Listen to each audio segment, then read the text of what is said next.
Good evening, everyone, and welcome to class. I believe we can do better than this. So I'm going to give us 5 minutes so that we can inform our party members to join the class so that we can start properly. So I'll give you guys 5 minutes. So kindly inform your party members to join the group. Thank you very much.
Good evening once again, and welcome back to class.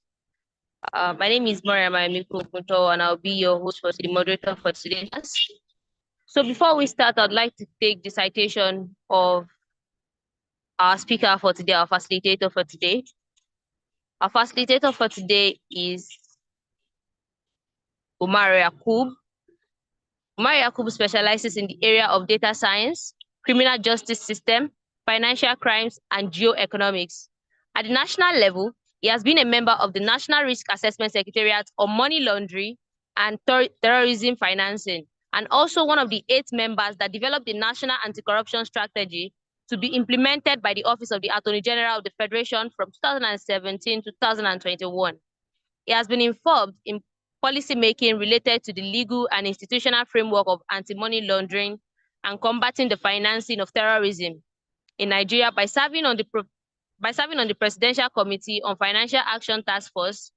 He also worked on the technical committee that addressed FATS strategy deficiencies, which got Nigeria delisted as a country of high risk by FATF in 2013. His core areas of expertise are policy formulation around corporate governance, criminal justice, anti-money laundering, combating the financing of terrorism and anti-corruption, counter-fraud, and national security.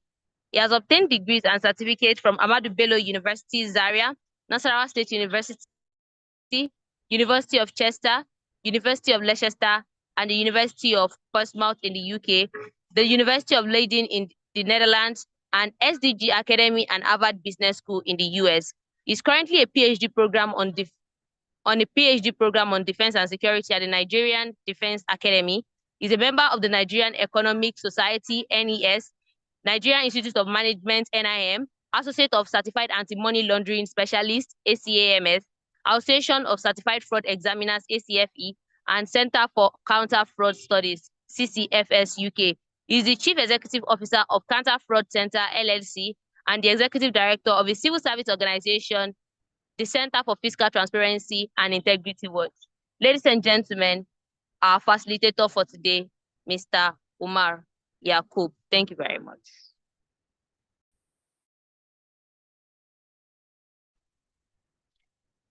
Thank you, Mariam. Thank you for that introduction, though it was quite lengthy. I'm a little bit under the weather, so my co-presenter will take over the class for now. He's equally more qualified than me, Mr. Godwin Agaba. So Godwin, please feel free to take the class. I'll stand by. Thank you.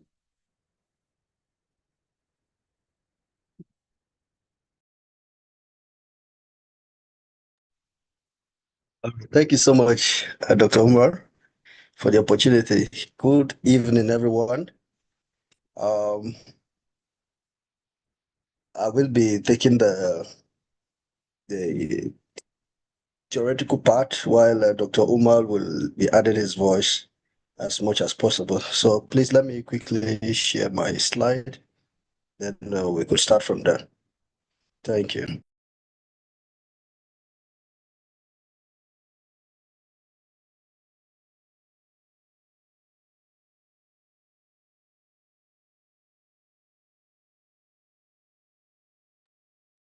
Please confirm if you could see my slide. Yes, we can, sir. All right, thank you so much. So I will go straight into the presentation immediately.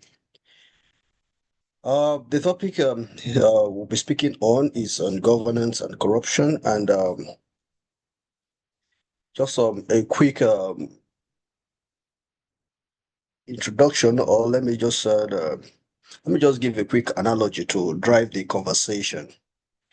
Now imagine you live in a community where access to health service is very, very far for women who are pregnant, and also schools are very, very, to access school, your children will need to trek to a very far location to have access to education. And then you just got to know via the news that the government has allocated some amount of money for school and the health sector to be built in your community. And suddenly, the political representative from your community, you discover that the person has siphoned the money. The person has a house in Dubai now, a building mansion everywhere, whereas the school in which you are supposed to have access to for your children and the medical center is nowhere to be found. Now, how would you feel having that kind of scenario? I'm sure nobody here will be happy to have that kind of experience. And that is what it means to have bad governance and also to have a corruption in a particular society. So it doesn't just affect you, it affects the generality of the entire society. It affects the younger ones who should be able to have access to free medical care or adequate medical care, and also education and other infrastructures that comes along with it. So just a little explanation or context of what the presentation is going to look like. That's why I just gave that brief analogy to explain what corruption and what the effect of good governance is all about. Quickly, what we'll be looking at, we'll be defining what governance is all about. We'll be looking at dimensions of good governance, what is corruption, impact of corruption on governance, which is very important, then the legal and institutional framework on corruption, then the recommendation and conclusion. So first we'll define governance. what governance is all about. Good governance is central to creating and sustaining an environment that promotes robust development and complements sound economic policies. That's according to the World Bank. Also, the United Nations Development Program UNDP defines good governance as participatory, transparent, accountable, effective, equitable, and supportive of the rule of law. It ensures that development prioritize development priorities are based on broad societal consensus and amplifies the voices of the most vulnerable in resource allocation decision. Now, not to bore you with a lot of definition, good governance is simply creating a sustaining environment, an environment that promotes development, an environment that promotes economic prosperity, an environment that gives young people the opportunity to become whatever they want to be positively, an environment that give you access to the basic necessities of life. Okay, so that's what good governance is all about. Good governance, what good governance is not, is when you have a lot of security issues. Yeah, you travel from within how many kilometers, and then you're being kidnapped. You see on the media a whole lot of bad news everywhere. That's not good governance. Where there is instability in the economic policies which affect business. You invest money in the particular business, and before you know, because of bad economic policies, you are losing out already. The businesses are dying out, and all of it. That's bad governance. So good governance have to do with having that enabling environment, not to provide food for you, just the enabling environment for business to thrive, for you to live peacefully, to have access to the basic necessities of life. Okay, so that's what good governance or governance is all about, briefly. Now, let's look at the dimensions of good governance. Let's look at the political accountability aspects. Now, on the political accountability aspect, we have credible elections, transparency in party financing, and asset declaration. Now, one of the dimension or key of good governance is for us to have a system where credible elections is attainable. Okay, not where elections are being maneuvered, where INEC will have to announce a result overnight when everyone is asleep and people are dissatisfied with the outcome of the election, or where unpopular person, which everyone knows very well that this one does not meet the criteria, the person just bought his or her way into the office and all of it. That's not what good governance should look like. So there should be a credible election that have legitimacy, that have the acceptance of the people, where anyone who is interested in going into leadership position can, in a transparent way, contest election, and with the right credentials, right strategy, could win with the people, popular support, and all of it. So that's one dimension of the political accountability in good governance. The second one is transparency in party financing. Political parties are expected to declare their sources of funding. Okay, both political parties and aspirants. Okay, we do not want to see in a situation where political parties are being funded by international organization, terrorist organization, and all of it. So there should be a clear disclosure of how the party is being funded and how the money is being generated.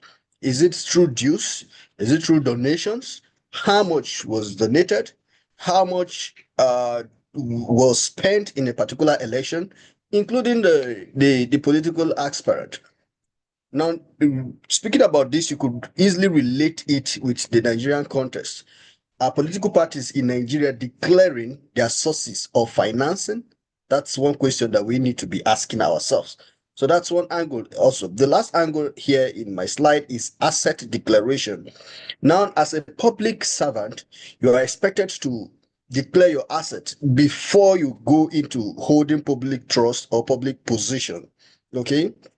so that the public can be able to know if you have misused your position to acquire, to illegally manipulate things to have what you are not expected to have.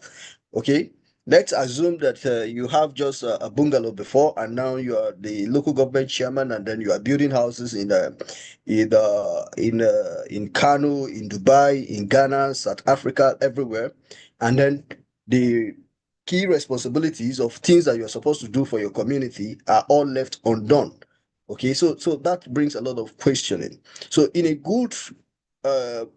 country where there is good governance, political office holders or politically exposed persons are expected to declare their assets before and even after they must have done their term. The second aspect or dimension is civil society participation. The first key point there is freedom of information. We are all aware of the Freedom of Information Act in Nigeria, which gives all of us the ability to ask the government for certain levels of information. You will need to know how much the government spend in a year. You need to know what they use the money for.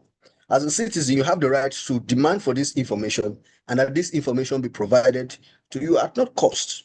Okay, so that act is to enable citizens to have access to what the government do, to create a level of transparency. So there should be, in a country where there is good governance, there should be that level of development where citizens can easily access information. In fact, in a country with good governance, citizens should not even ask for this information. These informations are expected to be out there in the public. One of the flagship projects of the Center for Fiscal Transparency and Public Integrity, where I and Dr. Umar is coming from, is the Transparency and Integrity Index, which measures which uses different variables to measure how ministries, department, agencies, state government, and local government, and all of it disclose some level of information that should be out, okay, for the public to access at any time. We need to know the budget, the procurement processes, and all of it. Citizens do not need to ask for those information. Those information should be out there, open source for citizens to have access to them. The second aspect is the role of the media and NGO. There should be freedom of the media. Okay, we see different. We see in the country currently where investigative journalists are being jailed, are being harassed, being arrested. We see in Kaduna where a case of a citizen where the theater, the very popular case, criticized the government and is nowhere to be found today. So media plays a very key important role, okay, in good governance. So there should be freedom for the media. NGOs as well also should be free to express their grievances and contribute immensely to good governance. Then governance monitoring. Okay, a system that is not monitored, even your personal life, it is not, if it is not well monitored, if you don't at times ask yourself question if you are doing the right thing or doing the wrong thing. Set certain metrics to measure yourself and monitor yourself. You discover that you go out of the point. So government should be monitored, okay, not just by the other arms of government, but even the citizens. So we need that knowledge on how to monitor the government, if they are doing the right thing or not, if a particular policy sits well with us or not, and all of it. Then it should be inclusive. It should not just be at the elite level alone. Okay, everyone should be carried along in every aspect. The society, those at the rural level, those at the urban level, everyone should be carried along. Governments should be able to sensitize the people and inform the people. The people should be part of their policies and implementations.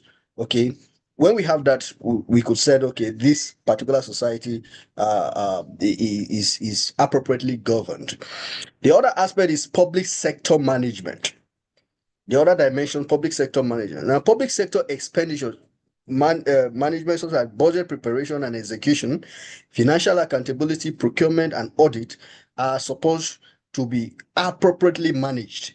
Okay, and when we said it is appropriately managed, what I meant there is that you should be able to see the physical impact of those what the budget is meant for, the execution, the procurement, and all of it.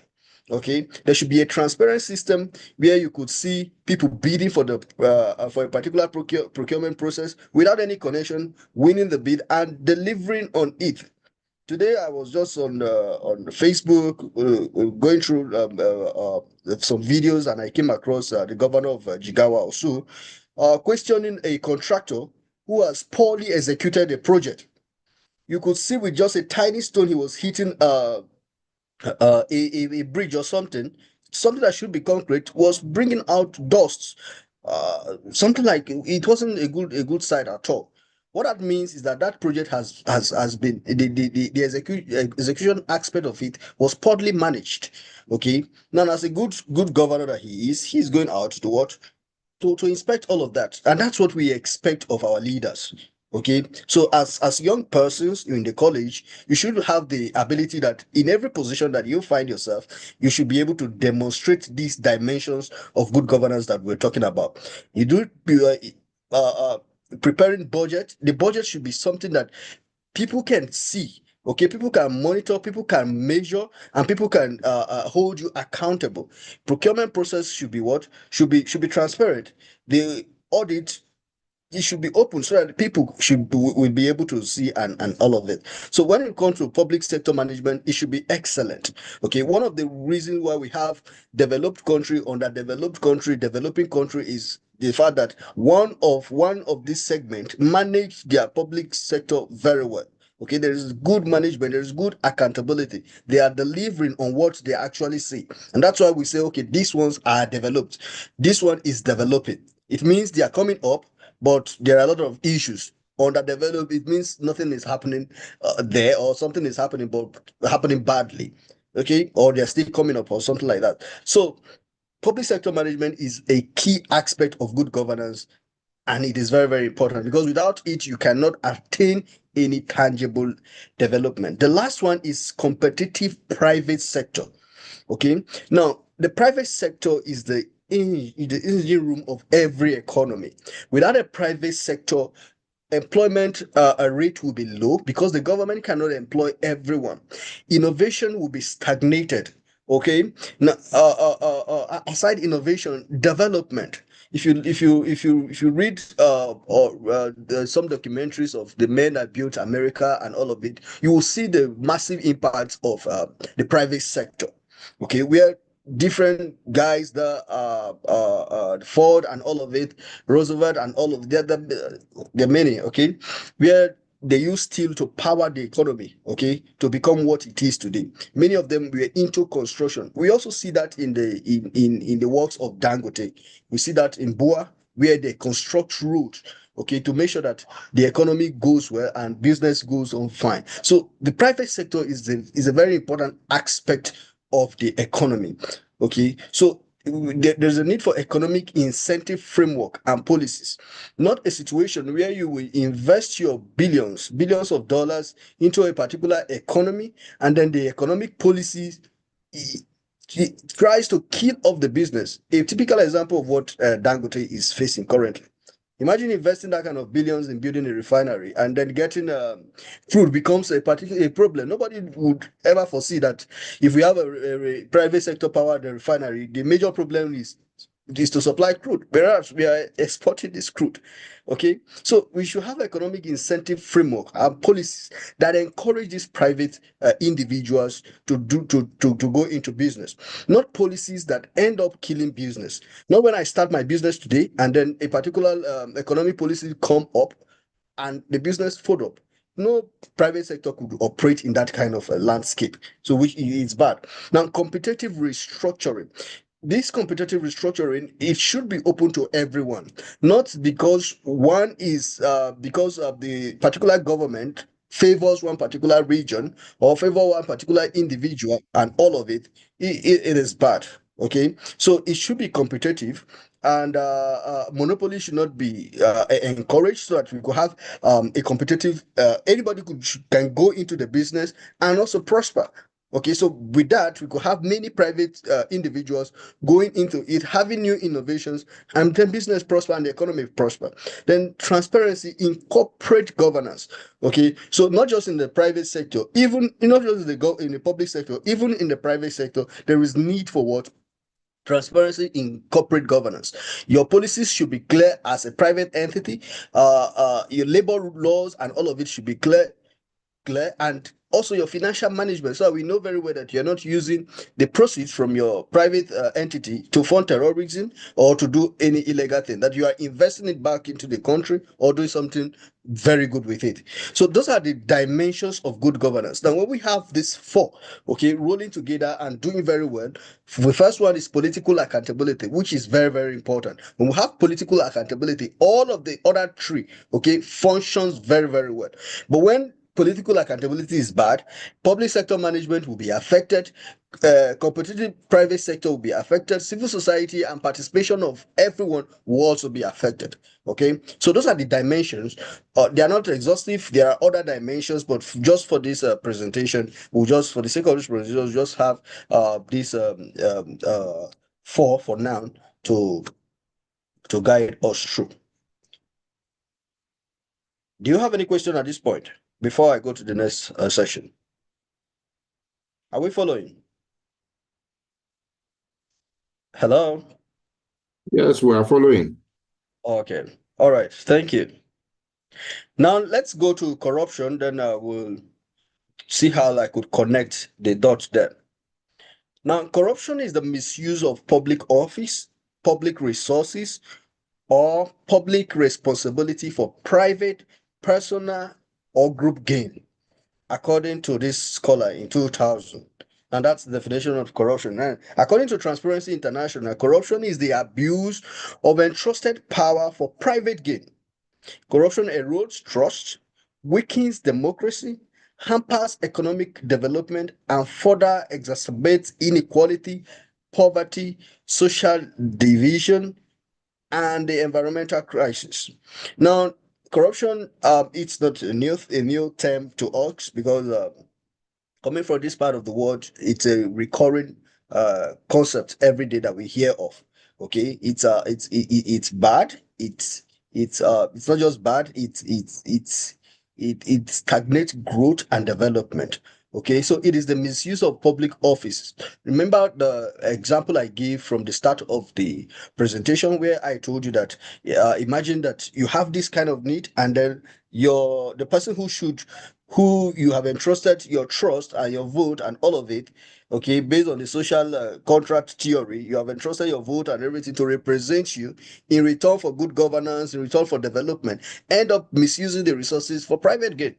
Okay, so life will be miserable at that point. You can't have development in that point. So corruption, it's when public resources or public responsibility are being misused for private gain. And we have a lot of explanations. We have a lot of examples, sorry, okay, to give in Nigeria. We see the former CBN governor, the case between the EFCC and the former CBN governor, how much was recovered and all of it. Those are clear examples of corrupt practices in the country. So going by the Transparency International definition, they said it erodes trust. Okay, how do you trust a public leader who should be a father, who should be someone that have the interest of the people? Okay, that you have given your trust and all of it to stand by you, to make decision for you, and ended up misusing the entire resources. It's bad. So it also weakens democracy. Okay, there is no general participation of the people. Okay, that's why you see in Nigeria election, with over 200 and something population, look at how many persons, not even up to a quarter, comes out to even participate in election in Nigeria, because the people don't even believe in the process anymore. Okay, so it weakens democracy. It creates abuse of power and all of it. It hampers economic development and all of it. It creates inequality, poverty, and a whole lot of things that you could think of. Most of the problem that Nigeria faces today can be traced to this particular concept, corruption. Okay, so that's what it's all about. Then the impact of corruption on governance. Now we'll be trying to see how we could corroborate both governance and good governance and corruption now. Like I have said before, inequality and poverty. Okay, now when we have corruption in a society, let's say a certain level of development that should be attained in a state, using, let's say we use a Kaduna state for as an example now. Okay, the resources that should be meant to create let's say a good road that could connect one community to the other, then the rural community will be able to farm, bring their goods through the good road and come and sell, make good profit and go back, and their life gets improved. Now because the road is not there, they cannot be able to what to bring their farm products from the rural community to the urban community to sell. You see how it has created inequality. Okay, it widens the gap between the rich and the poor. Okay, so it also creates poverty. It also erodes trust, which I've explained very well. Then social unrest in a society where um there is economic instability, there is poverty and all of it. It is very easy to find different criminal elements. It's very easy to wool the youth, to lure them into banditry, into terrorism, because there is nothing for them to do. Okay, you see many persons arrested, they are graduates, they are very intelligent, they are very good. You see many persons into cyber crimes and all of it. Most of them are there because they are not being engaged. And why are they not engaged? Because there is bad governance, and that bad governance has created a system where there is no enabling environment for them to thrive. So because of that, they go into different criminality. So most of the crime and insecurity issues that we have in Nigeria can be traced to corruption and bad governance, because the youth are not engaged, and because they are not engaged, they go into different dirty means to make ends meet, which create a problem in the country. Then wasted resources. Now look at the numbers, the amount, the volume of money being embezzled in the country every day. Now imagine if that money is being used for something very good. We hear of different money being challenged into other countries to develop other countries. In fact, we even have problem recovering some of this money. Now, if this money are in our country for, let's say you build something to employ 2-3 persons, it would have helped, right? So if this money are being embezzled, are being channeled from Nigeria to the other country, it weakens our economic system and a waste of resources that should be used to build a hospital. A lot of persons would die because there will be no what access to that medical care, which is bad. It hinders economic growth and development. Economic growth and development is tied to good governance. Okay, so there cannot be growth and development. Nobody will come to invest in your country. Today we see that, okay, Saudi Arabia invested $600 billion. That's not billion naira, $1 billion into the US economy. Why? Because they have the foresight that no matter what happened, there is stability in the US. There is some level of law and order there. There is check and balance and all of it. Of course, there should be interest for their investment, and that's why they put their money there. Why not Nigeria, right? Why not Nigeria? The same thing with Japan and all of those advanced countries that we have, that we are in the third world country and all of it that are moving up the ladder. Now, people only invest, private sectors only invest in countries where there is stability and all of it. So where there is corruption, your business is not protected, because you can't move in the same power with others. Okay, so it affects economic growth and development. It also foster insecurity, which I've also explained. It reduces the quality of life of the people. Look at the life of the people, expectancy and all of it. It's been affected. Then it negatively affects foreign direct investment and capital inflow, as well as foreign trade and aid, okay, into the country. Now, like I've said earlier, nobody will want to invest in a place where Boko Haram is known for killing people, all right, or where you could invest, build an oil refinery, and tomorrow, because one person wants access to state resources, the youth could just wake up and blow up your entire investment. Okay, so no one want to invest in that kind of situation. So in trying to link good governance and corruption, you could see the impacts that it has on our economy, right? On our growth and development. So with all of those things that I've explained, where there is good governance, you won't have all of those things. So you could trace, that's why I said you could trace all of our problems as a country into what bad governance and the fact that we have the problem of corruption in the country. Now, a quick look at the legal and institutional framework on corruption. Okay, now while we acknowledge that we have all of this problem, there are different local and international framework that we have to curtail most of this problem, and it is good that we have the awareness of those laws and of those commitments, so that we will be able to see how we could make use of them to tackle our problem. The first one is the ICPC Act of 2000. Independent Corrupt Practice and Other Related Offense Act of 2000. Now, if you go into this act, you will see the do's and don'ts, and also the repercussions of doing all of this in relation to corruption. We are all familiar also with the Economic Financial Crime Commission Establishment Act of 2004. Okay, so that act also curtail financial crimes and other related crimes as well. Advanced Fee Fraud and Other Related Offense, Money Laundering Prohibition Amendment Act of 2022. Now, it is now 2022. Now, this one is very, very, very important, because this is where we have been able to recover money and also put in system to ensure that money laundering does not take place in the country, right? We know very well that once this money have been taken, the next step is to see how they could clean the money and ensure that they use it without the law enforcement agency getting to know about all of this illegal waste. So this act ensure that there is system on board at both the private and the public sector to curtail money laundering, people moving money and all of it. And Code of Conduct Act is also there. Nigerian Extractive Industry Transparency Initiative Act is also there. Freedom of Information Act, where you have the access to demand for information from government, is there.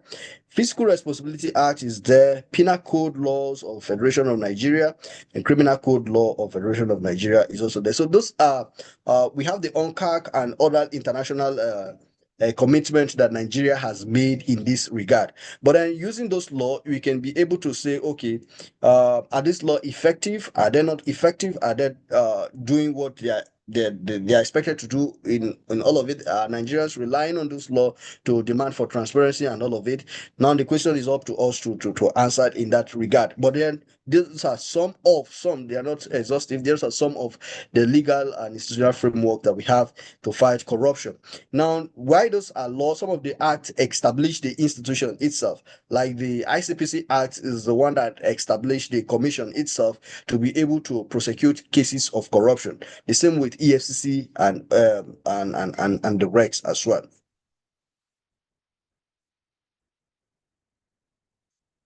So now we have talked about good governance and corruption and its impact, as well as the legal and institutional framework to combat them. Now, to just quickly go into the recommendations for this presentation, the first thing is we need to strengthen our legal framework.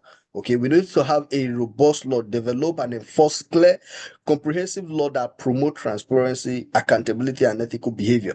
Now, it is not just enough to have these laws, okay, as we have listed them.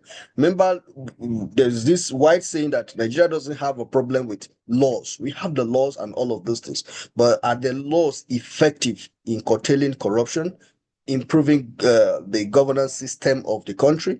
Okay, so we need to have a strengthened law that covers all of these aspects. We should not have a system where a politician or someone who have done wrong override the law by saying the law does not cover so and so crime, and that is why the person is getting away with it, which is bad. So there's a need for a strengthened legal framework, and also the judiciary as well, to protect the law and interpret the law accurately in that aspect to achieve good governance and a society free of corruption.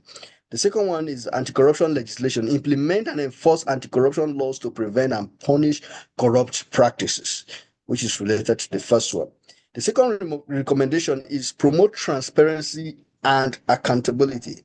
Open data. Make government data accessible to the public. Okay. Now, if the public does not have access to this information, how would they know if a foul has been played, or if leaders have embezzled money?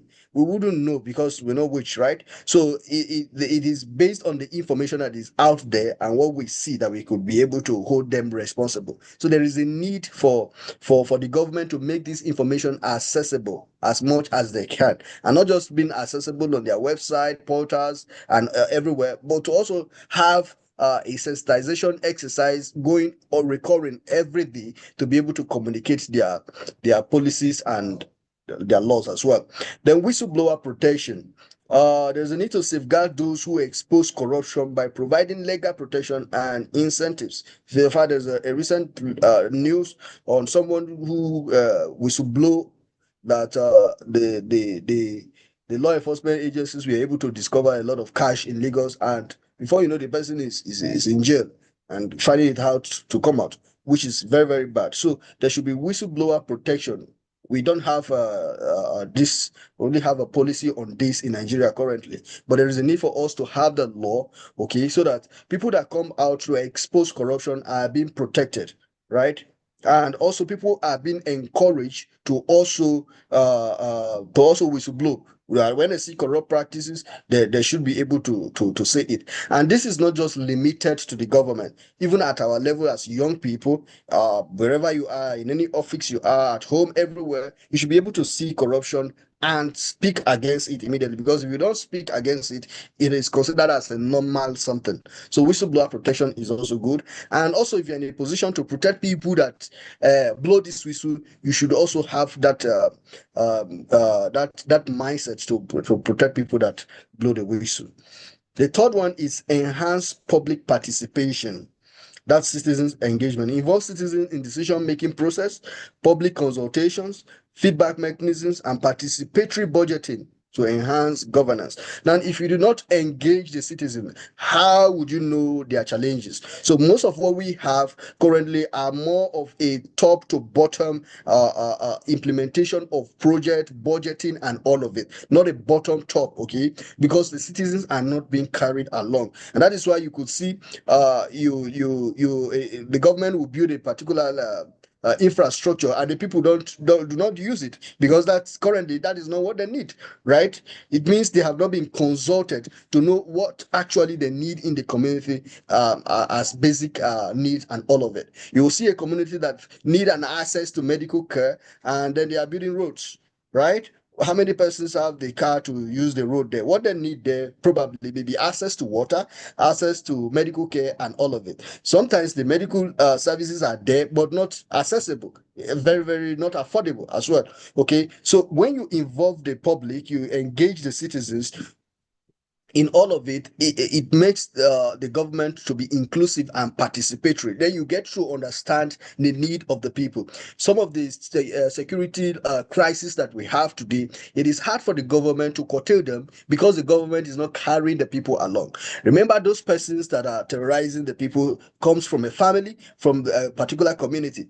That same community will tell you how to solve the problem, but because they are not being carried along, it is just a military bombardment and all of it. It becomes difficult for the government to fight. So it is very, very important to carry the people along.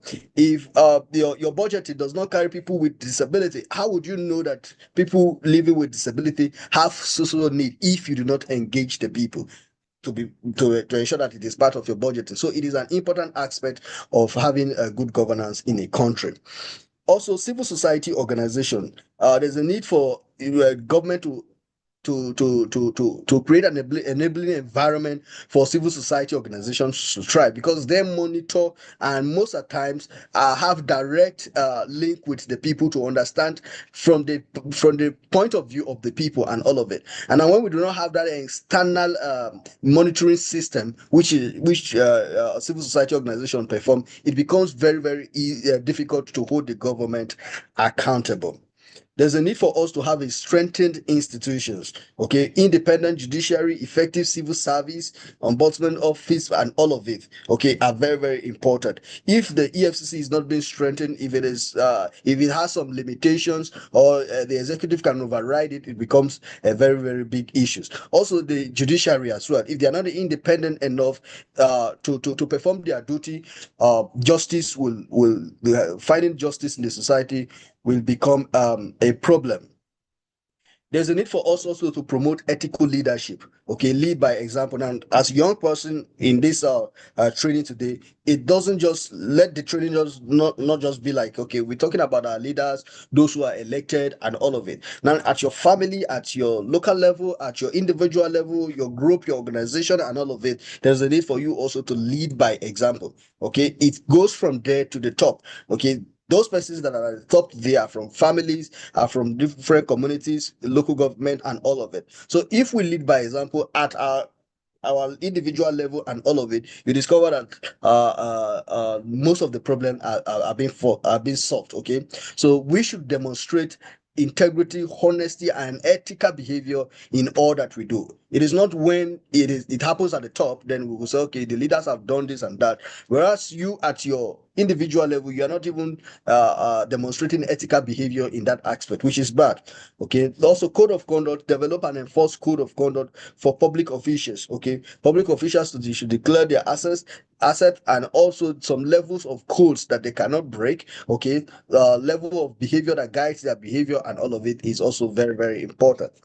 Financial management and audit is also very important. We need an effective budgeting, okay, where we could allocate resources efficiently, prioritize essential services for the people, and minimize wastage. Right? Minimize wastage. Then regular audits, conduct independent audit of public finances is also very important. Okay. Now, when we have an audit system where questions are being are asked, clarifications are being made, where there are lacunas that we could the law enforcement agencies could also figure out where that problem or challenge is coming from, it becomes very easy.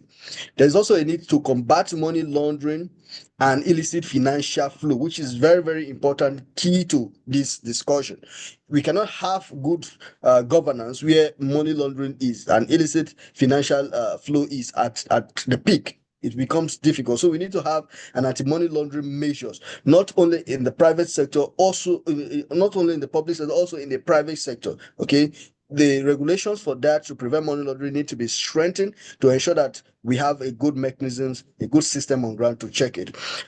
We need to also track illicit flow, monitor and prevent illicit financial transactions that involve funding of terrorism and all of it need to be checkmate. And to do that, both the financial institutions and non-financial institutions, they need to have a good, robust mechanisms to ensure that in place to ensure that all of that does not happen. Then promote gender equality and social inclusion. Okay, we need to have equal representation, not just female organization highly filled with female or more of dominance of the male, which is bad, right? So we need this two collaboration 50-50 system to be able to, so that everyone will be able to bring their talent, their differences into the system so we could have a good system. Then address discrimination. We need to combat discrimination based on gender, based on ethnicity, and other factors. So what we should be looking at is what the people bring on board, not their ethnic religion, ethnicity or religion, and all of those primordial systems. Okay, it should be based on competence and all of it to have a good governance. Now, we need to also educate and raise awareness. It is very important. Civic education is very important. to attain good governance. We see Taiwan almost having 98% literacy rate, which is a very, very good aspect of development. You see them moving in terms of development, in terms of technology, and all of it, right? So they don't have most of the resources that we have. Most of these countries have a lot of natural disaster, but in terms of brain power, you can compete with them, and all of that is attainable when you educate the citizens about their rights, about economic opportunities and all of it, as well as their responsibilities, and then the importance of good governance. Many persons don't know the importance of good governance, and that is why you will see there is a whole lot of pressure on political office holders, okay, to give them cash, give them this and that. Most of those things are beyond the capabilities of the politician. So to meet up with that, they need to launder money, right, to give to their community persons and all of it. But when you educate the people that there is a need for good governance, this is what you should be expecting from your political leaders, and also where they are being found guilty, you should not be celebrating them. We see in the situation where a former governor is being arrested, is being tried, and the community are protesting to ensure that they release the person. And when they release the person, they are happy, whereas they are the victim of the bad act of the corruption and all of it. It is because they are not well enlightened to know what the havoc that has happened to them and all of it. So citizen engagement, education is very, very important. Media literacy, there's a need to promote critical thinking and media literacy to combat misinformation. One of the major problems we have in the country is people using the media platform to share different misinformation and all of it, which is wrong. So there should be law to curtail that, and a system to ensure that that doesn't happen. Now, the final aspect of it is international cooperation. Now, we cannot attain good governance, combat corruption, and all of it without collaborating with other countries. Okay, so there's a need for us to collaborate with other countries and international organizations to combat corruption and promote good governance. Uh, I will now hand over to Dr. Umar if he's still online to add some professional touch to the presentation if he can. Thank you so much for listening. Thank you. Thank you, Dr. Godwin. I have to call you Dr. Godwin. That was an elaborate and discussion, and there's really nothing to add. It's just to say that there is no way Nigeria can achieve any meaningful development until we tackle this issue of corruption. There's enough data and research to show that most of the reasons why we have not developed in the educational sector, in the health sector, on all the critical sectors of the economy is because we have not tackled the issue of corruption. And as we know, corruption comes in various forms, such as the ones we normally know is embezzlement and taking people's money. But also things like nepotism is corruption. Misallocation of resources is corruption. So all those kind of critical elements have to be taken care of. Thank you very much, Gordon. Thank you. Thank you so much. If you have questions, you can ask as well. All right. Thank you very much, sir, facilitator. It has really been an interesting class today, and I know that a lot of people have questions, so I'll unmute now so you guys can ask your question.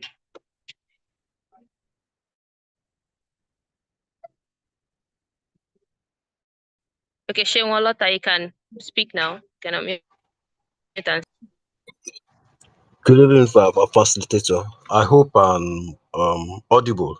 I'd just like that area of asset declaration before going into office. Maybe you might want to shed some light on that, whereby fraudulently some have been caught to be declaring assets in advance because they know in the next 4 years they are sure of so number of properties, so number of land, so number of acquisition. So maybe our facilitator might just have a few things to say about that. Thank you.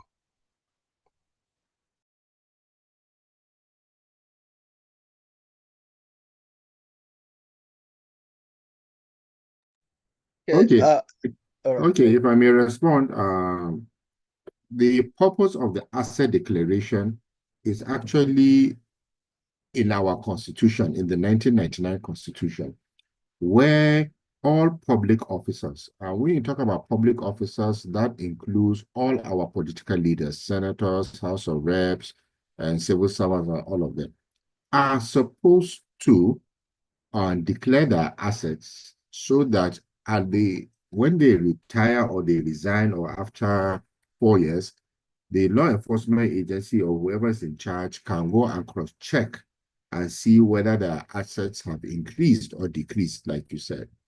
But for some reason, since 1999, we have decided as a country to, one, underfund the organization that is supposed to lead that, which is the Code of Conduct Bureau. They are heavily underfunded. They have no teeth. Legally, they have a lot of teeth like lions, but they have not done anything, in my view, to ensure to do what they are supposed to do. If the CCB were working, I can assure you, you will not even have need for EFCC and ICPC. But they have decided to weaken the institution, especially by inserting a clause to say that the asset declaration forms of public officers are not in the public domain, or you cannot access it. So they will now use legal terminologies to make sure that civil society and the public and media do not have access to those details. So you're right, it's a tool that could have been effective for combating corruption, but our political leaders have decided it's not going to work, and it's not working. Thank you. All right, thank you very much, sir. Basi Bob, you can ask your question now. Okay. Good evening, facilitator. Good evening, everyone. My question is regarding this issue of corruption. Can it be totally eradicated, or is it that it can only be reduced to a minimal level? And if it can be completely eradicated, where do we start from, and how do we go about it to get it actualized? Because virtually every aspect of this country is medieval with the issue of corruption. So I would really like to know how to go about that. Thank you. Okay, ma, the easiest way, it cannot be eradicated, that is true, but it can be brought to the barest minimum. And the place to hit, the most place to rectify is what you are doing at Electoral College. If we solve our leadership selection process, we will take care of 60 to 70% of our corruption problem. There is no way where you have a system where anybody can become president, anybody can become senator, house of rep, governor, anybody, permit me to use this word, any idiot with money can become house of rep member today. He becomes house of rep member. Mostly, if you look at the economy of Nigeria, the only area where you can make money to invest, quote and unquote, invest in politics is public sector corruption. So when you take money from government via contract, inflated contracts, or whatever you have done, you now go and invest it in politics. So that's why you have so many criminal-minded people in politics. So when you have so many criminal-minded people, it becomes a system where they just use all the tools of government for personal interests, for their political structure, and not for national interests or national governance. So that is the problem. So we have to focus on our leadership selection process, and the people responsible for that is INEC. So we have to continue putting on pressure on INEC to have a look at political party financing, because that's where the major problem comes from. So if you solve that problem to a large degree, and it's doable, it's very doable, once you have leaders that want to do the right thing, it's solvable. Thank you. All right, thank you very much, sir. Innocent F. Young, you can ask your question now.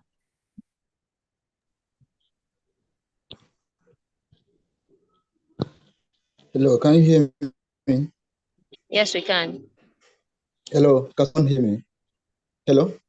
Okay. Thank you very much. Yes, we can Thank you hear very you. much, sir. You really did deal so much with that subject. I want to really appreciate you for taking us on this course.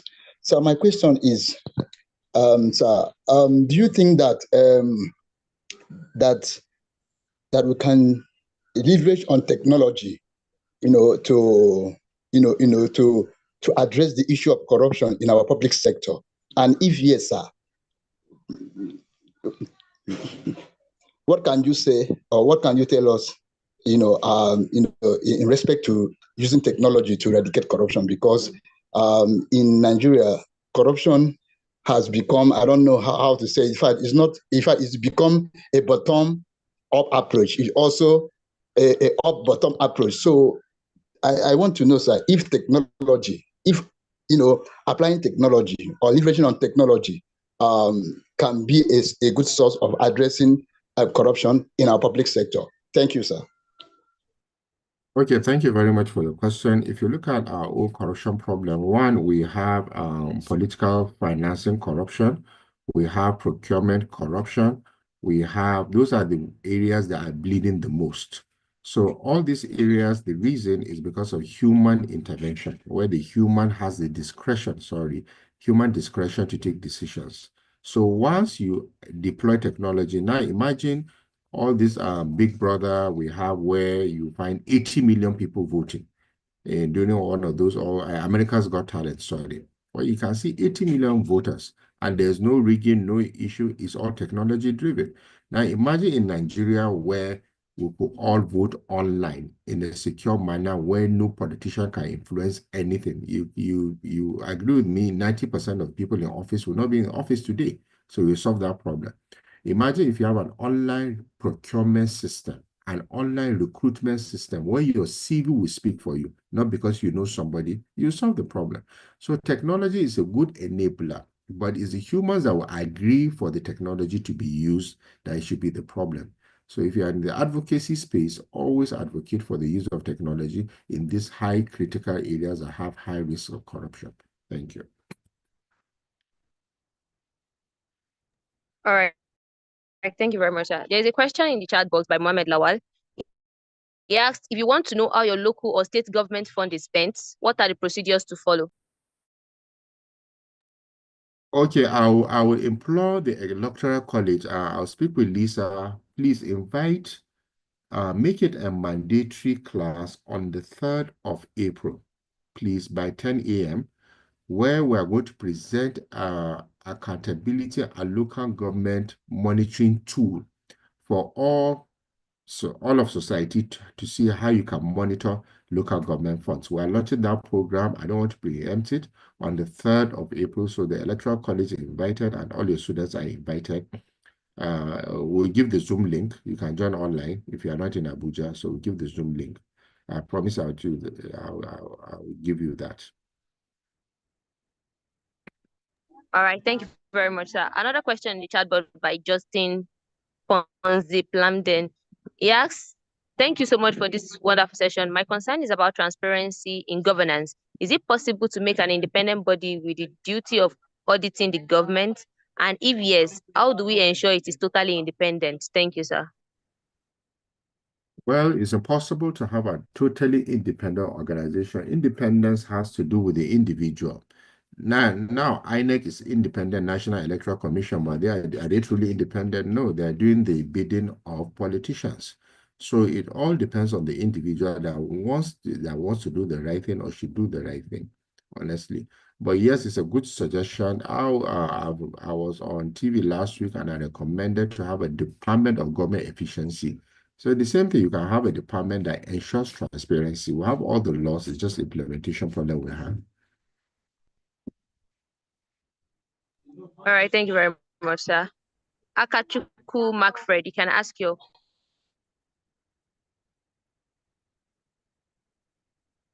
Okay. Can you hear me, sir? Good evening, everyone. Good evening. Okay, yes. Thank you, sir, for the section this evening. I've been able to learn and at some point also unlearn some other things that I thought was the norm. So, sir, you mentioned about the legal frameworks on how to curb corruption, and from what you mentioned, there are over 10 legal frameworks that you mentioned, and it seems to me that even though we have so many frameworks that have like already like established, the corruption like index like in Nigeria is still going up. So sir, beyond the recommendations also that you made, how else do you think? What are there other unconventional means you feel that we can actually maybe leverage to curb this corruption menace? Because it seems as if even with the framework, the people that are there also are even more corrupt. They are Sorry to they interrupt are you because they time are is neck of fast this world spent. and them. Yes, sir. Our legal framework is excellent. We are doing better than most Western countries. Our institutional framework too is excellent, more than most Western countries. What we lack is implementation. And who are those that implement these political leaders we are talking about? So that's the problem where we have a problem, the implementation. So as you students of the Electoral College, you are advocates of good governance. So the more all of you join politics, the more we have better people that will implement these policies. It's as simple as that. But when you have a student, a leader that is not interested in combating corruption, it's just not going to happen. Just not going to happen. Okay, so thank you. All right. I can see what do you think makes Nigerians highly corrupt? Our lack of consequences. It's as simple as that. It's just lack of consequences. When all of us travel abroad, we behave ourselves right from the airport when we arrive those countries. Because if you violate one small boy with small beard, we just put you aside and jail you or deport you. Any crime, you are certain that you'll be penalized. You either go to jail or something. But here, we are not applying the consequences. So that is the major reason. We're all human beings. But consequences determine behavior. All right. Thank you very much, sir. I'm trying to be fast because time is fast spent. I'll send. Any more question? I can see access to local government budget on the 3rd of April. Please join us. Moderator, is Lisa here? Okay. Is Lisa here? Yes, she's here, but I don't think she's available Okay. currently. Okay, I'll send her the invitation now, the temporary invitation, so you can have a look at it. The class should please join us all online for those interested in local government governance. I've sent it to her. Okay. I don't know why I can't attach it to this class now. All right, sir. Received it. Thank you. Okay, you're welcome. You can share it. We'll share the Zoom link on the All next. right. Thank you I'll very send much, it sir. to you. Yes, I'll send it to you so that you can share with the class. Okay. Should we still take more questions or we're No done? problem. Okay. Mariam, I think you can maybe take 3 more questions and we'll allow Doctor. Okay. I think Isa Mohammed is not available. Is not available. So, okay, Juliet, you can ask your question now. Okay, good evening, I'm everybody. available now. Hello, good evening, everybody. Good evening, ma. All right, my name is Juliet. Thank you, the facilitator. It has been an interesting conversation. There is something I want to find out. I think in 2017, Nigeria signed on to the Open Government Initiative, and that initiative came in with the SIFTA's incentive for Yes, states ma'am. to sign on. And in 2019, I was one of the people that advocated for my state to sign on to that initiative, and we started. The election happened 7 months after the governor who was there that signed it left. The governor who is here now came in, and the benefits or the incentives started coming. So we were advocating and things were opening up. Because you spoke passionately about using technology to bridge some extent of corruption, we started advocating for open procurement and open budget. For the procurement, they were doing the right thing, but they did not fully automate the procurement website. And we were trying to make sure that happens, and the SIFTAS program ended. Now, my question is, how do you hold these people accountable, especially to ensure that there is public hearing before budgets are passed into law. That's number one. Beyond the sifters, governors have started relapsing into doing what they know how best to do. How do we hold them? Is there any legal framework that we can use to hold them accountable to at least continue with what we started and the gains we have made using the open government initiative? Thank you, sir. Okay, thank you for that elaborate question. First of all, the reason why SIFTAS was kind of successful is because it was tied to a World Bank loan. The state governors went to collect loan from the World Bank, and they requested the prerequisite for accessing that loan was to have the financials on their websites, the procurement on their websites, and some other details, about 6 or 7 of them. That's why you could see there was largely some development. But what we at the Center for Fiscal Transparency have done before even SIFTA's program is to have the Transparency and Integrity Index. Now, I'll post the website, or Lisa, the Electoral College, will post the website, where we have been assessing all federal government agencies, all state governments, and all local governments on this same transparency issues, but about 12 or 13 more variables wider than the SIFTAs. It has been working. But we are civil society, so we don't have that enforcement power, if I may say, like the World Bank. If you don't do it, you don't get the money. So that's just the difference. But it's ongoing, and you are right, the governors have gone back to sleep to do what they are used to doing. So that's actually the problem. But we need to keep pushing these things. On the OGP just gives you the framework, but they are not measuring. They are not measuring so that they will see where people are doing well or they are not doing well, so that there will be improvement. So our own work at the center, we measure, we give you your score, and we tell you where you are doing badly, and so that next time, even if it's out of jealousy, you will go and improve. Thank you. All right, thank you very much, sir. Adenira Michael, you can unmute and ask your question.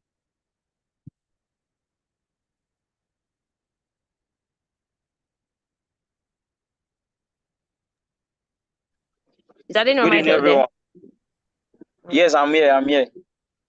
Good evening, everyone.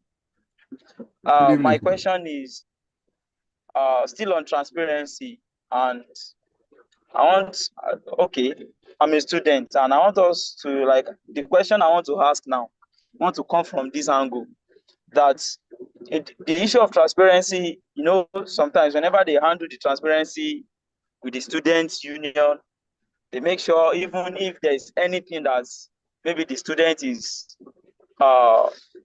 like they are not doing well, they take down the record, and even if there is any money for them to pay back, they pay back in full. Now, my question is, although we have constitution, and I know maybe our constitution has allowed that, but what can we do if by adventure someone in government is being caught of embezzling money? How can we take everything, like collect everything back from them without, because sometimes the way I see things is because maybe when they are charged to court, they ask them to pay bailout, and that's all, and they go away with the money they've gathered and embezzled. What can we do concerning this, and how can we restructure our law? That's my question. Okay, based on your question, even globally, asset recovery, the lecturer talked about asset recovery, is actually very difficult in every country. So what countries are adopting now is civil forfeiture, where you can actually seize the assets, since in the long run, all the corruption is about money, buying boats, planes, houses, and all of those things. So how to see how you can get back those assets. So civil forfeiture tends to be faster. Example, I heard Mr. Gordon that spoke about it. Some houses, about 700 houses, were seized by the EFCC last year, or is it early this year? Now, it was through civil forfeiture, where you don't have to jail the person, but you target the assets. So that's the way the world is going, where you'll be targeting the assets, so that if you know you're going to lose the asset, you steal the money. So that's the way the world is going, because jailing people is just extremely difficult because of the kind of system we have all over the world. All right. Thank Uh, you very much, sir. Okay. All right. Gloria Adebayo, you can ask your question now. All right, thank you very much. Good evening, sir. good evening. I want to be a bit digress a bit. So I want to ask, if if we can classify improper waste disposal as a corrupt practices, can we also declare it as also a corruption at the ask because now it might not necessarily be at the leaders now, even the citizens, most especially, you see, one day I was going in a vehicle, and the vehicle in front of me was having kids, and after they are done with whatever they've done eating, it was disposed by on their way. But it was not like they located one close by waste bin to dispose it properly, but it was just trashed anyhow. I want to ask if we can classify that as a corrupt practice. Can it also be classified? Can it be put under the corruption that we everyone now clamors that when you embezzle money is corruption, this and this corruption. Can that also be a corruption? Then secondly, I just have this kind of a second opinion. Like I think it's because we lack a governance that works. That's why we are clamoring for good governance. But to me, I still think that we should still stick with governance. Because when we are saying good governance, when we see good governance, we'll be asking for the best governance. That's just it, sir. Thank you. Okay, I didn't get your first question properly, whether you can classify what as corruption. I want to assume what you said. I didn't hear the question properly. What area? All right. I mean now, improper waste disposal. For Oh, waste instance, someone disposal. littering, yeah, waste disposal. Now, improper waste disposal. Someone trashing improperly. So if we can say that is a corrupt practice, No, can it also be classified corruption? no, it's not. That's bad behavior. Okay. Unethical behavior is bad. You are breaking the law. There's a law on waste management. Yes, but to say corruption, corruption is a different thing. Corruption entails when there is personal, the lecturer defined it, personal benefit. You want to use a system for personal benefit, so it will not fit into the theoretical framework or the definition. But of course, it's bad behavior. It's not really corruption. Thank you. All right. Thank you very much, sir. Maxwell, you can ask your question now.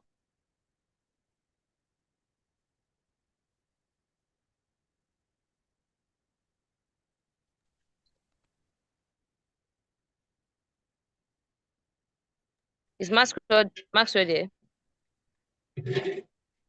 Yeah, well, I've exceeded our time. Hello? Hello? I think hello? Okay, I'm still here.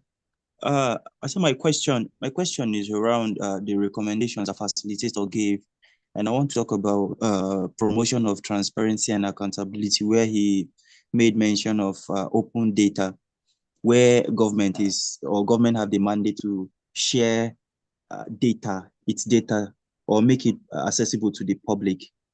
In a situation of a country, Nigeria, where the perpetrators of corruption is mostly government officials, how is it possible that they will share the same data that will expose them? Because he also spoke about whistleblower protection, where he said it's good to safeguard those who expose these corrupt government officials. So in a situation where it's them that mostly perpetrate these corrupt practices, how is it possible for them to make available means where they will be exposed?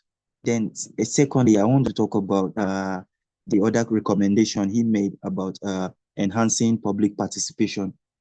I don't know, this one may not be a question, but it's on we, the citizens. First, in previous sessions, we were made to understand that the problem is not also the leaders, it's we, the followers. We don't know what to demand of our leaders. In my state today, a government official sponsored 250 weddings for his constituents. I'm not saying it's wrong to marry, but there are better things we feel are happening in that zone that would have been done. But the 250 persons were sponsored and they had their wedding today, Saturday, and it's trending in my place today. So this one is just a contribution, but my question is on the first recommendation as about. So thank you. All right, thank you. Let me answer this question since I. All right, so in the aspect of providing data, we have laws in Nigeria that required all public institutions to make open their some levels of information, such as their procurement details, their budgeting, how they engage with citizens, such as their social media handles, the policies, basic policies that are supposed to be in place, whistleblower protection, anti-corruption laws, and all of it. Now, so it is the law that says this information should be in public domain. I don't know if you understand. So for you to say that, how do we hold them accountable? How do we force them to be? It is if the informations are not there, it means they are breaking the law in the first place. Okay, because it is when these informations are there that you could know how much your government spent in so year. You've seen Sahara reporters report over time where a particular governor will budget on a particular item like 3 years, and you'll see how many billions have been budgeted for over a particular item. And then you will see some will budget even for spoon and all of those things. Now, if the law does not mandate them to provide these informations, the media will not carry it, and you yourself, you will not know that, okay, let's say just like in a Akwa Ibom, a particular fence that will not cost how much, you could see over hundreds of billions be budgeted for it. It's fraud. Okay, so it is the law that mandates them to publish those information, to make it available. It is one of the standard. It is one of the standard in having good governance in the country. If you go to advanced country, those things are not difficult, right? You could see how much the U.S. government has spent, how much the government has spent, what they spent on, and all of those things, right? So it is important for them to have those information in the public, and it is also good for you to as a citizen to also request for this information, and the information should be provided to you without any cost. So it is a standard practice to have a good governance. So there shouldn't be any problem in that, right? So it is through that information that investigative media, journalists and all of it can question. It is also from that information that the EFCC itself will begin to check the information to see, does this thing you actually said you budgeted this so money, they will go and check the impact at the project you said you spent 60 billion. Is the project actually are there in the community? If it is not there, then it becomes a thing of investigation. So it is a important aspect of good governance that we cannot shy away from. If those information are not there, then we will all just be blind people and having some elements of people uh, wasting the resources. Then the second aspect, you said it's not a question, but fine. But then advanced countries, right? Even in the UK, many advanced countries do that for their citizens. So if a governor who have a very good relationship with the people discover that there is a need for subsidy for marriage, right? And it does not come with a cost. For me, I do not consider it bad if that is what the people want, right? Because at the end, you end up solving a lot of social problems. Okay, every sociologist know very well that marriage is important, and it comes to a stage where the society cannot afford it, right? A governor can make provisions for that. We see that also happening in Kano. So it is not a misplaced priority per se, it's a social need of the people, right? So even though a lot of persons will argue it, but for me, as a sociologist, I feel it's a social need of the people. It is when it is being abused, right? Then it becomes a problem. Advanced societies and all of it also do it for their citizens. If they discover that, okay, prostitutions and all of those things is bad, and especially like in the north, where those things are haram and bad, ethically bad, and the rest, there's no much issue where the government come to rescue of the people. It's their social need, and if they are happy with it, it means the government is serving them well. So thank you. All right. Thank you very much, sir. Olamide Ali, you can unmute and ask your question.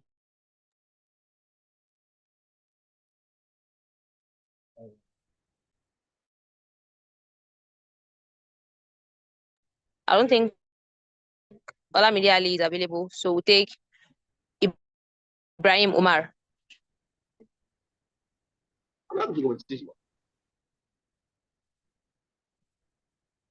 Hello, good evening. Good Hello, evening. can you hear me? Can you hear me, please? Yes, we can hear you, Ibrahim. Okay, thank you very much, sir. My own is just regarding the corruption that we are facing in Nigeria, regarding the two agencies that they are popularly known, the ICPC and the EFCC. From the advocacy we are doing, there's tendencies and there's some conditions and situations, I can say, that most especially the EFCC. A report or allegations of corruption will be reported to them. But finally, you will discover that even the EFCC that are trying to fight the corruption, they are corrupt.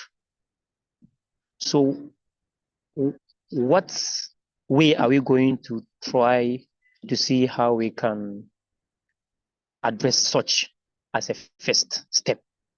Then regarding the ICPC and the EFCC too, is there any way that we can make it a law or a policy that the executives, that's the politicians, will not have rights to appoint the EFCC chairman or the ICPC chairman? Because appointing the head of that organization that are fighting corruption, that are fighting them, it seems like they are appointing rubber stamps that they cannot confront them and challenge them in any economic corruption.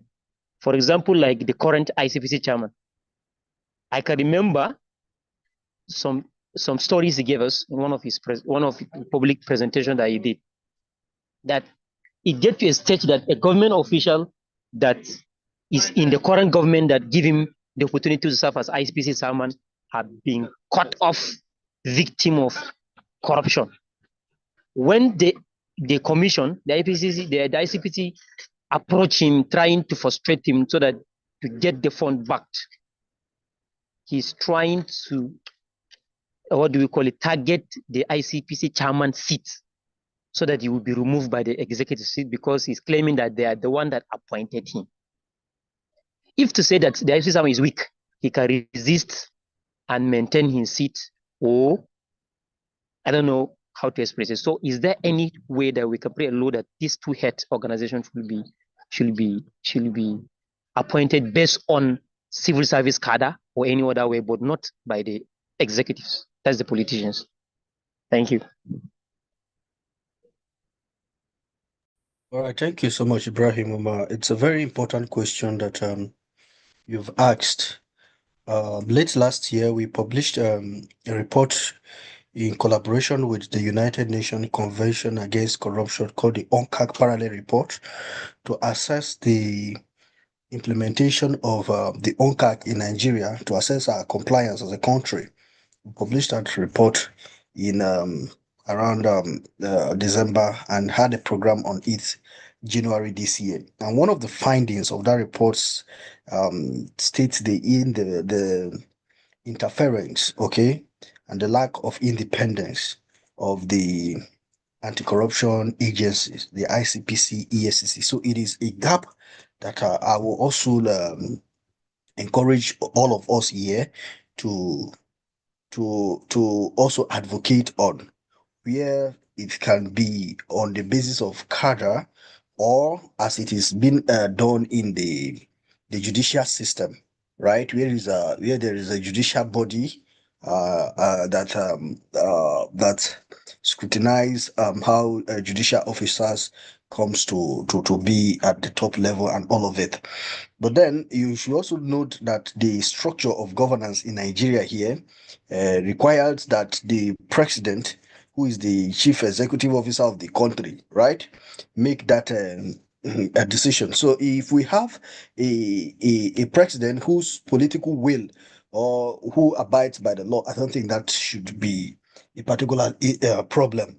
So the advocacy will continue around that area. Even ourselves, we are also advocating around that area, and I encourage all of us as well to do that, because it is also very, very important. Then the question of EFCC, ICPC being corrupt, you should also realize that they are humans. There is a tendency for them to be corrupt. Of course, that's true. But I know of the EFCC that the chairman, I know this year also, many of the staff were being dismissed as a result of corrupt practices, right? So, like Dr. Umar said, we have one of the best anti-corruption agencies in the world. If you follow conversation at the international level, you will see that our anti-corruption agencies are one of the top best in the world, right? So they are doing their best, although not enough. But I could tell you that they have a robust system within the EFCC that checkmate most of those things. And then you, as a citizen and also comrades here as well, you also have the right to, and also the responsibility to ensure that if you have such kind of situation, make sure you report it, right? And I'm sure the justice will be done around it. But it's still a work in progress. We are still a developing country, so as the problem comes, it will be solved. But within the ICPC and the EFCC, I know very well that staffs are being dismissed on a regular basis on cases of corruption and all of it. And also, as individual, any of you here can also find yourself within that system tomorrow. It starts from myself, you, and all of it. So if you are good, the next person, it gets to influence the other person, and then we have a better Nigeria. So thank you so much, Ibrahim. All right. Thank you very much, sir. We really appreciate you. And that will be the end of our class today. Sorry, I So think I let's saw a appreciate our question on whistleblower policy in the chat, right? okay, let me check that, sir. Okay, how can we ensure the efficacy of the whistleblowing policy in Nigeria as a means of curbing corruption?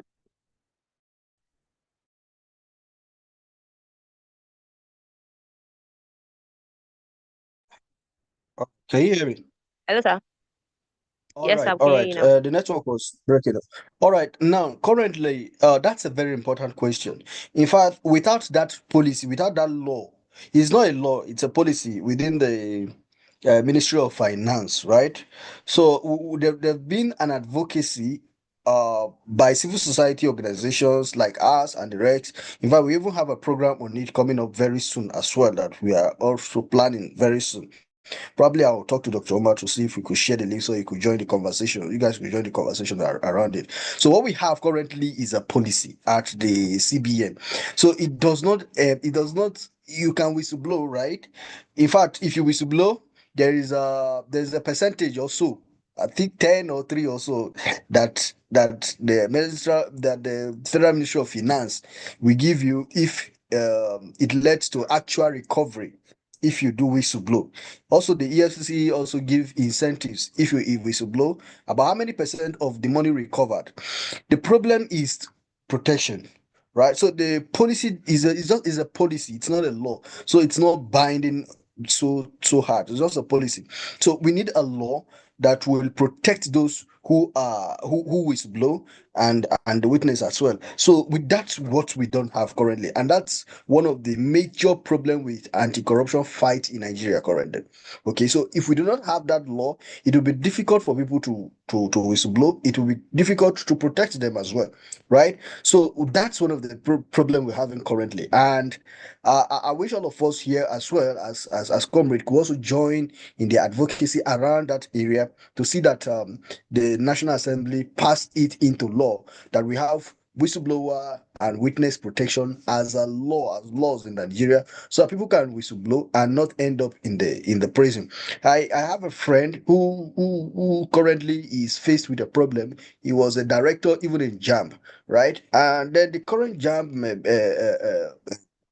chair or whatever he whistleblow about corrupt practice and the rest, and he was illegally, in fact, even a disability person, he was legally dismissed. Imagine reaching to the top of to be a director and the rest, because he was in the accounting sector. It's a very big problem currently. He was dismissed. Every attempt to get himself back, it has not worked up to date. He has reached out to me and even to a lot of persons and the rest. He keep attending our programs and all of it. So it's a very big problem. There's no protection for him and all of it. The whistleblower did not lead to actual investigation. So that's the challenges that we have to face as a country when you want to whistleblow, and it's a very big problem for us currently. So as comrades, as young people, as ambassadors in the college, we should also lend our voice towards that. If we have that in place, anti-corruption activities in Nigeria become simple and it becomes very, very efficient. You mean nobody will be jailed for exposing corruption and all of it. So the only way to strengthen it is to have the law, because we don't have the law currently. What we have is a policy which is not good enough, okay, to protect the whistleblower. So if we lead the advocacy well and we succeed in it and we have the law, then it becomes very, very easy. Thank you so much. All right. Thank you very much, sir. We really appreciate it. Because of our time, we'll not be able to take any more questions. Thank you very much. Miss Lisa, do you have any announcements? Miss Lisa. Thank you very much, Dr. Umar, and thank you very much, Mr. Godwin. It's been a very insightful session. Thank you for sharing your knowledge with us this evening. So I'll just allow the students to unmute and say thank you, and then we'll call the class to a close.